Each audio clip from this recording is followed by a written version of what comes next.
Hello, welcome to ABC 50's Veterans Voices, honoring those who serve. I'm Isabella Colello. It's no doubt that the North Country has a very special connection to the military. It's home to tens of thousands of soldiers and their families who are stationed at Fort Drum. But there are just as many veterans. So in 2021, Jefferson County became, per capita, the #1 state in New York for veterans population. We've got roughly 14,900 veterans here in Jefferson County. And Lewis County, it's about 3,000 veterans in Lewis County. Tonight, we'll introduce you to some of these veterans, starting with Staff Sergeant retired Christian Hughes. I definitely miss the military. I would be the first to tell you, every day I wake up, I miss the military. A split second can change your life. Staff Sergeant Christian Hughes joined the military right out of high school. The young 18-year-old quickly ended up at the most deployed unit in the Army, the 10th Mountain Division. I was in high school when 9/11 happened. I wanted to be that guy on the front lines, really involved with going after the people that took the towers down. I remember being in school watching that and just the anger like everybody had. I got to Drum in December, and by January my bags were in a Connex and I was headed to Afghanistan. So I was less than 3 months out of basic training and I was already on the ground in the fight in Afghanistan. So it didn't take long before I was there.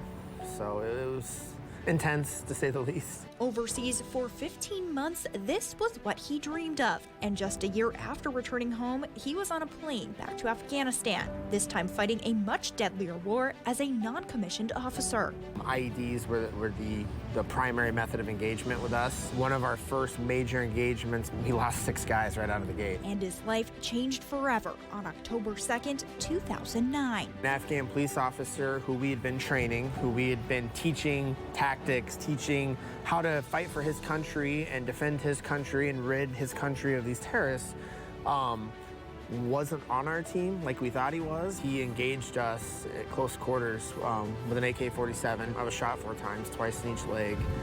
My captain was shot several times. Another one of our guys was shot several times. They both lived, and then we also lost 2 soldiers. They were both shot and killed at that same time. I was bleeding a lot. My leg was mangled. My femur was shattered. I was missing 4.5 inches of femur. It just completely opened my thigh up. So they had to stabilize all that.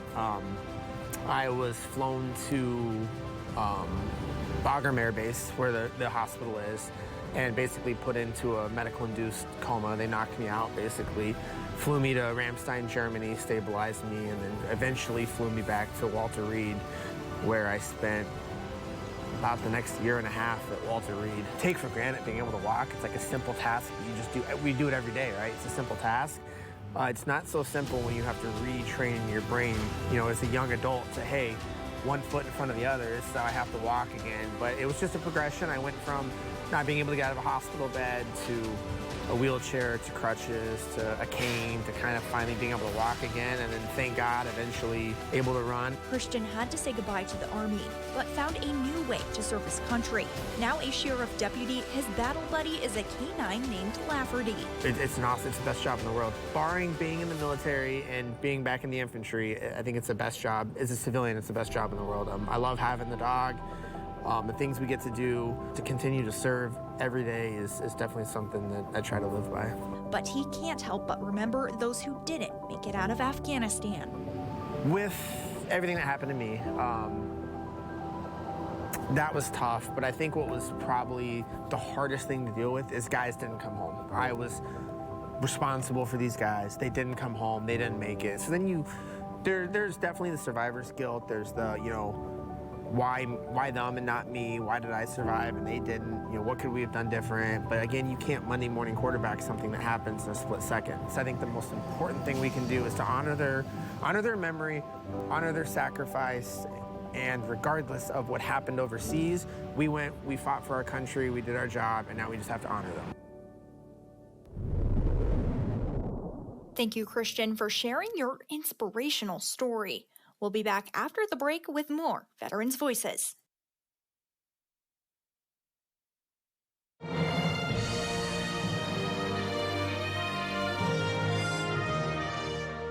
Welcome back to ABC 50's Veterans Voices. Before the break, we introduced you to some local veterans here in the North Country. And now you'll meet Colonel Jackson, Fort Drum's only female brigade commander. She's using this position to empower other female soldiers on the base. So the way that I look at myself, I don't look at myself as a female brigade commander. I look at myself as a brigade commander that just happens to be a female, right? Clearing a spot at the table, Colonel Phoenicia Jackson is the commander of the 10th Mountain Division's Sustainment Brigade, a part of the 15% of female soldiers in the Army. I get just as much support from my peers as anyone else. And I know when I get at the table, I come to the table with recommendations. It's heard. It's not just heard by my peers, but by the leadership as well.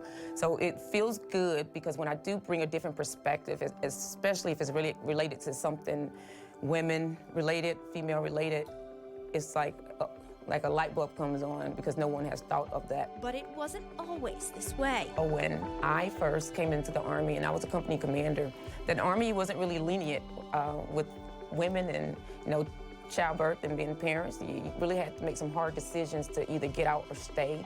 And what did that mean if you stayed in the military and you had to depart from your child to go on a deployment or something like that? They suffer in silence, and a lot of leaders can't relate to them because, again, 85% of the population consists of male soldiers and only 15% consists of female. Just some of the many challenges female soldiers face. But for Colonel Jackson, she overcame many battles. Through half a dozen combat and operational deployments, she climbed from a private to a colonel and is leading a program on Fort Drum called Woman Warriors of the Mountain. For the past 28 years that I've served, I've never had a woman mentor, right? I've never seen men and women leaders coming up throughout the military. So I thought to myself, it's my obligation, it's my duty to provide myself as a role model, as an advisor. The goal is to inspire, right? The goal is to inspire women that they can still serve in the military and live their life also. They can still be parents, they can still be spouses, they can still have a career. And whether it's in the military or in the civilian community, but you matter. You can do it all. There are resources and agencies that are out there. You have a support group to do whatever it is that you desire in life. Because she knows how a support system can help one continue to climb. I was the first one to graduate from college in my family, so that was a really big deal. I enlisted first, and I received a scholarship from the Army. And when I got commissioned, and the number of family members that showed up to my commission, that told me that it was a big deal. Right, this is a big deal. And I didn't realize it at that time that I was the first member of my family to graduate college. So as I enjoy my time in the military and perform my duties, I wear this uniform for me and my family. Like every day that I come to work, it's for me and my family. Like this is a picture of my brother. He's deceased now, but I wear this uniform for my family. And she says she's honored to be a leader today as progress continues to grow. We have women in field artillery, we have women in aviation, women in military intelligence, logistics, medical. We have more women now. And I think I'm seeing leaders look and promote people based on talent, regardless of gender. The Army is more accommodating of women and their lifestyles if they choose to be mothers and parents as well as soldiers. Now we have policies and programs in place to protect them. That's why it's important to highlight women, support women, to encourage them to stay around, to continue their careers in the military, because we have to start now investing in those leaders that we want to see in the seats years from now. A mission she'll continue to lead until there's room for everyone at the table. I just want to make sure that everyone gets a fair shake, everyone gets a fair opportunity, and what they decide to do with those opportunities is up to them. But that's my job to ensure that regardless of gender, regardless of race, ethnicity, everyone gets an opportunity. At the end of the day, when I go home, that's, it makes me proud to say that's why I've served. That's why I continue to do this after 28 years of service, because I want to be a shoulder for them to stand on.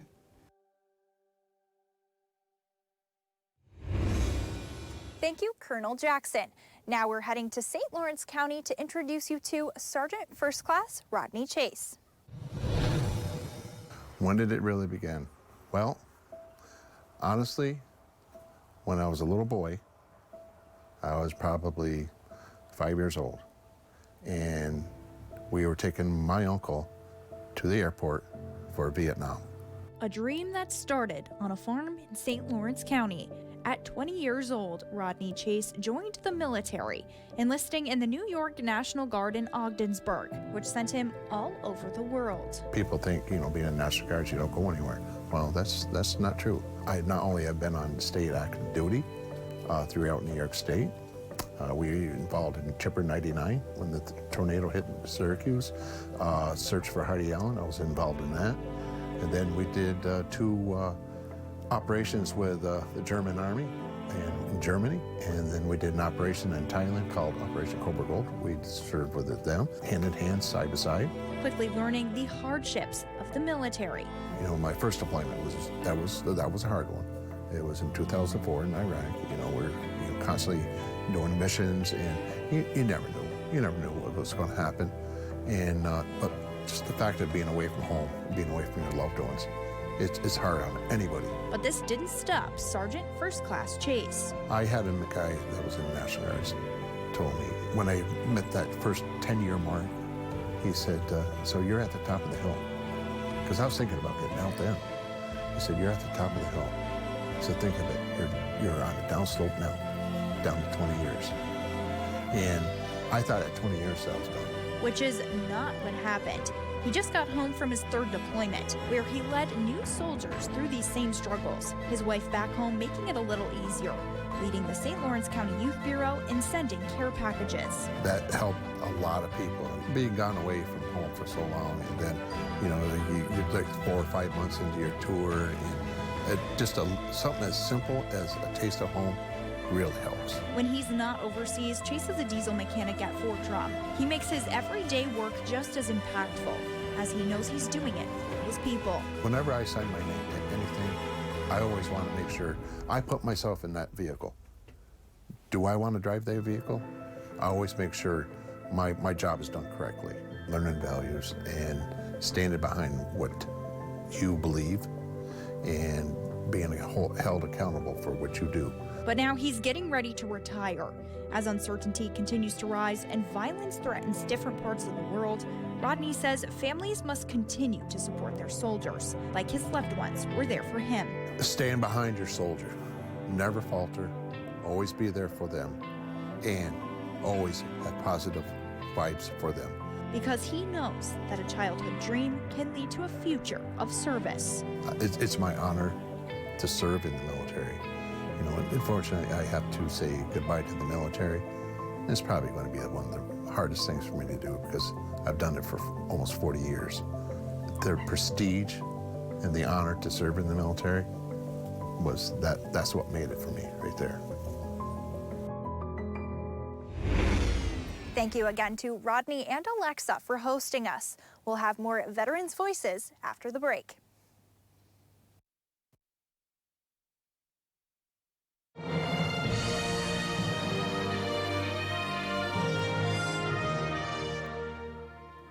Welcome back to ABC 50's Veterans Voices. I'm Isabella Colello. Now, many of us are familiar with the modern-day 10th Mountain Division at Fort Drum. But coming up next is a veteran who was stationed here right when the 10th Mountain was reactivated over 3 decades ago. They had this brand new mountain division that they were starting up in the mountains of New York. I was like, sounds good. Sounds like something for me. Sergeant First Class retired David Paley has called the 10th Mountain Division home since its 2nd beginning, arriving to Fort Drum just after its reactivation in 1987. Probably the first 6 months that we were up here, we were in the fields about 150-some days. Preparing him for several rotations to Panama and Germany. But it wasn't until Somalia when he saw what war was like. We didn't fully know the mission of what was going on. We were told that it was a humanitarian mission. Not humanitarian for long. Many know the Black Hawk Down incident during the Battle of Mogadishu, but not all know that the 10th Mountain Division was heavily involved, happening when Sergeant First Class Pavey was on the ground in Somalia. What a lot of people don't know about Mogadishu is that that was one incidence of many that happened prior to that. What you ended up really seeing as the mount operations on a big scale with like the 10th Mountain. You would go through the whole city, you coordinate it off. We put concertina wire, our engineers, completely around this city so that people could not get in or out. And you went door to door searching the houses, and you were searching for weapons or anybody that we knew were definitely part of the militants. Everybody that you're hearing about in the news right now, they were in Somalia. That's what drove the different factions that were fighting in Somalia. Seeing the army change before him. Between Somalia as a whole and Mogadishu, the army sat back and re-looked at the way we did things, which centered around the urban terrain. And so policy was completely reformed after Somalia in the way we did things, in the way we trained. And we've seen a big shift towards the operations in urban terrain or operating in the cities. This was one of the many missions Pavey served. He left Fort Drum in the late 1990s and continued to serve around the world, only to return to Fort Drum nearly a decade later and further prove his leadership capabilities. I was asked by the Division Sergeant Major at the time to go over to the aviation unit and start up a Pathfinder unit. That was the first time they'd ever had a Pathfinder unit here at Fort Drum. And our sole purpose was working under the Personnel Recovery Agency. People get lost, people kidnapped, helicopters crash, whatever. We were the ones that were go out and rescue them. Deploying to Afghanistan with the Combat Aviation Brigade in 2008. Everything we did was by aircraft. We had designated aircraft. We worked 48 hours on, 48 hours off. From October 8 to October 2009, we were the only thing going on at that time. A lot of the units that were, the only way they got around was by the up-armored vehicles. They'd only try to go into certain areas so many times, and they counter IEDs and whatnot. They were not going into that area anymore. But helicopters and jets flying over in those areas kept seeing stuff that was going on. And that was also the first time we ran into Iranian drones. We had an F-16 shot down an Iranian drone, and it was my unit that went and picked that up. Earning Bronze Stars for successful missions. Like many veterans, Dave has endless stories about his time with 10th Mountain, which helps him today in his role as Jefferson County's Director of Veteran Services. It's all about helping the community, and veterans are a big part of this community. It's my chance to give back to the community, to the veterans, who, if it wasn't for veterans and the active duty, who knows if we would be here right now, sitting here like this, having this conversation. And continues to remind soldiers of the once-in-a-lifetime opportunities in the North Country. Having the mentorship, and as I grew up through the military, having the right leaders to show me what I needed to do, I think that's a big part of why now I want to give back to not only the veterans, but I try to also give back to the active duty soldiers that are on post. Being a veteran is, I think it's something you owe the country. Thank you, Dave, for sharing your story. Coming up after the break, a very special message from 10th Mountain Division Commanding General Gregory Anderson.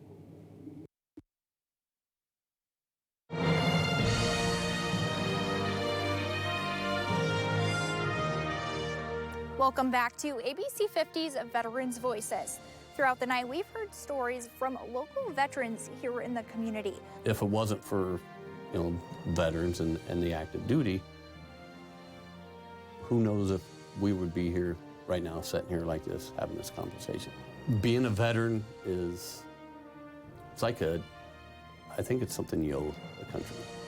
I definitely miss the military. I would be the first to tell you, every day I wake up, I miss the military. To continue to serve every day is definitely something that I try to live by. Unfortunately, I have to say goodbye to the military. It's probably going to be one of the hardest things for me to do. The prestige and the honor to serve in the military that's what made it for me right there. I just want to make sure that everyone gets a fair shake, everyone gets a fair opportunity, and what they decide to do with those opportunities is up to them. But that's my job to ensure that regardless of gender, regardless of race, ethnicity, everyone gets an opportunity. At the end of the day, when I go home, that's, it makes me proud to say that's why I've served. That's why I continue to do this after 28 years of service, because I want to be a shoulder for them to stand on. But before we close our show, we have a very special message from 10th Mountain Division Commanding General Gregory Anderson. Hey, to North Country, Fort Drum, Major General Greg Anderson coming to you from Constanta at MK Air Base on the Black Sea in Romania, where I'd like to wish everyone a happy Veterans Day. The day where we honor the men and women who have stepped up, come forward to defend our nation, our way of life, and our people throughout our history. Their sacrifices will never be forgotten, and we must honor and thank them for it, and I'm happy to do so today. To all our veterans, thank you. General Anderson, we could not agree more. Thank you to all the veterans and service members here in the North Country for everything you do for our community and our country. Have a good night. To watch any of these stories shared tonight about our local veterans, head to our website, informnny.com.